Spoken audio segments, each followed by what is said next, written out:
This video shows how to solve quadratic equation by factoring. For example 1, we have x squared minus 4x minus 21 is equal to 0. Let us first set the quantities on the left-hand side of our equation. To identify the numbers on these spaces, we have to consider this term, and if it's negative 21, you have to think of the factors that if you add the two numbers, it would give you negative 4. So let's say these are the factors and this would be the sum. Let's consider 7 and negative 3. If you multiply the two, it would give you negative 21. But if we add the two numbers, it would give us positive 4. We need negative 4. So let's have negative 7 and 3. The product of the two is negative 21. And if we add negative 7 and 3, we would be having negative 4. Therefore, we're going to consider negative 7 here and positive 3. Setting each factor equal to 0, we would be having x minus 7 is equal to 0 and x plus 3 is equal to 0. Solving for x, this would be x is equal to 7 and this would be x is equal to negative 3. To check, we can substitute the obtained values of x to our equation. So this would be 7 squared, that's 49. Negative 4 times 7 is negative 28. And it would give you 49 minus 28 is 21 minus 21 is 0. For x is equal to negative 3, this would be negative 3 squared is 9. Negative 4 times a negative 3 is positive 12. 9 plus 12 is 21, minus 21 is equal to 0. Therefore, the solutions are x is equal to 7 and x is equal to negative 3. For example number 2, x squared plus 6x minus 16 is equal to 0. Let us set the quantities on the left-hand side of our equation and identify the numbers on their spaces. We have negative 16 here, and we have to think of the factors that if we add the two, we can have positive 6. So let's try negative 8 and 2. The product of the two numbers is negative 16, but the sum is negative 6. So let's try another one. Let's say we have negative 2 and 8. The product is negative 16, and the sum is positive 6. Therefore, this should be negative 2 and positive 8. Setting each factor equal to 0, we can have x minus 2 is equal to 0, and x plus 8 is equal to 0. This will give us x is equal to 2 and x is equal to negative 8. To check, we can substitute the obtained values of x here to our equation. So for x is equal to 2, this would be 2 squared is 4, 6 times 2 is 12. 4 plus 12 is 16 minus 16 is 0. For x is equal to negative 8, negative 8 squared is equal to 64. 6 times negative 8 is negative 48. 64 minus 48 is 16 minus 16 is equal to 0. For example 3, we have 4a squared minus 36 is equal to 0. This equation gives us the form of the difference of two squares, wherein the two terms are perfect squares.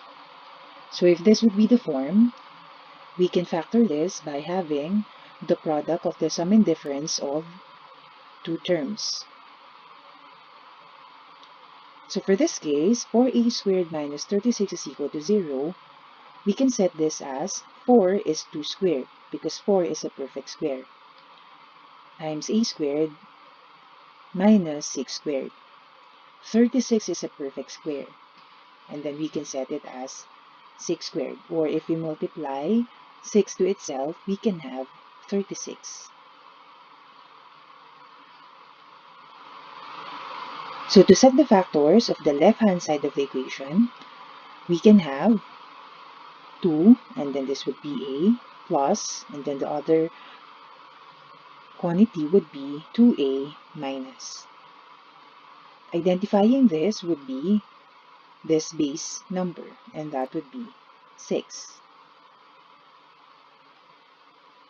Setting each factor equal to 0, we can have 2a plus 6 is equal to 0, and 2a minus 6 is equal to 0. Transposing 6, we can have 2a is equal to negative 6, and for this side would be 2a is equal to positive 6. To get a, we can divide both sides by 2, and this will give us negative 3. For this part, dividing both sides by 2 would give us a is equal to 3. To check, we can substitute negative 3 to the given equation, and that would be negative 3 squared is 9 times 4 is 36 minus 36 is 0. If a is equal to 3, 3 squared is 9 times 4 is 36 minus 36 is equal to 0.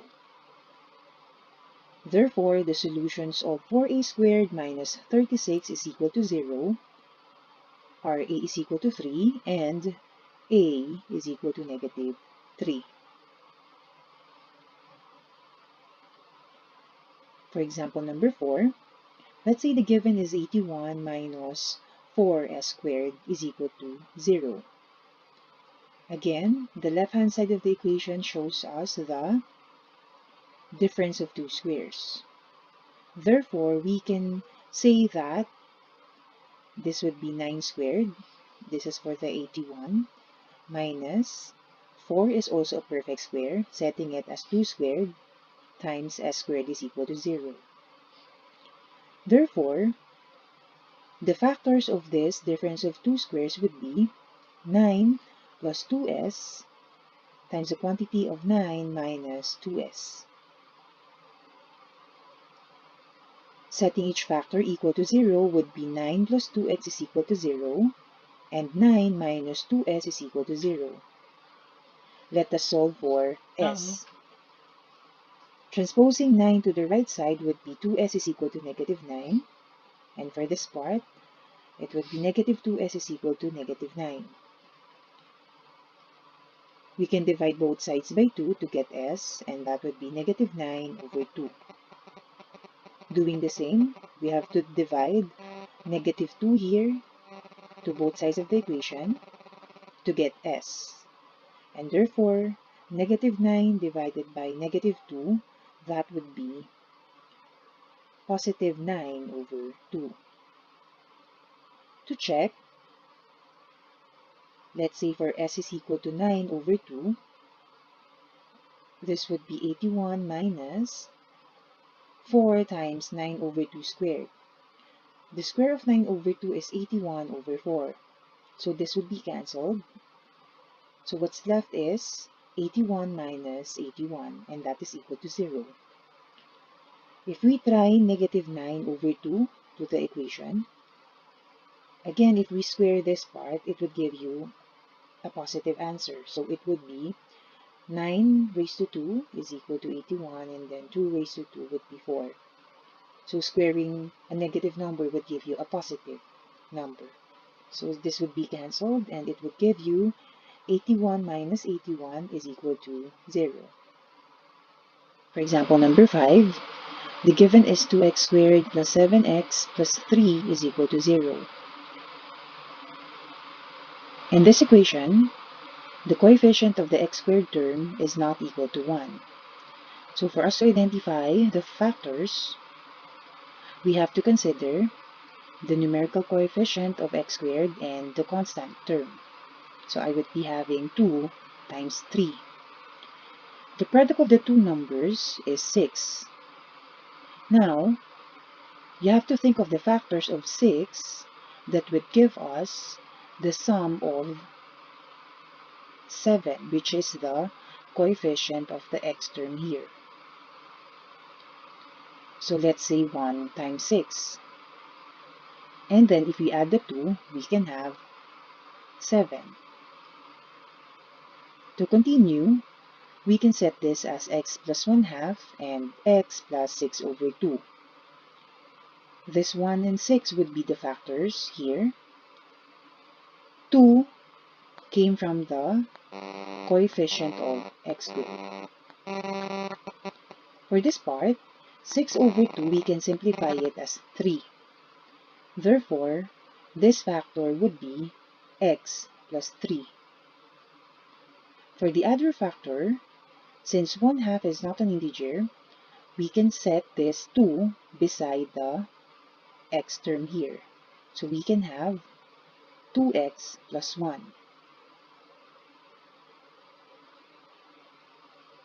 Setting each factor equal to 0, we can have 2x plus 1 is equal to 0 and x plus 3 is equal to 0. Transposing 1 to the right side, we can have 2x is equal to negative 1, and for this side, we can have x is equal to negative 3.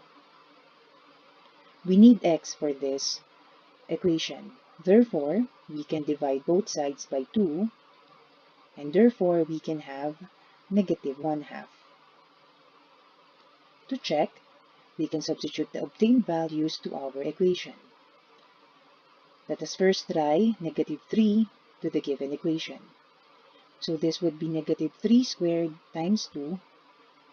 This is 9 times 2 is 18.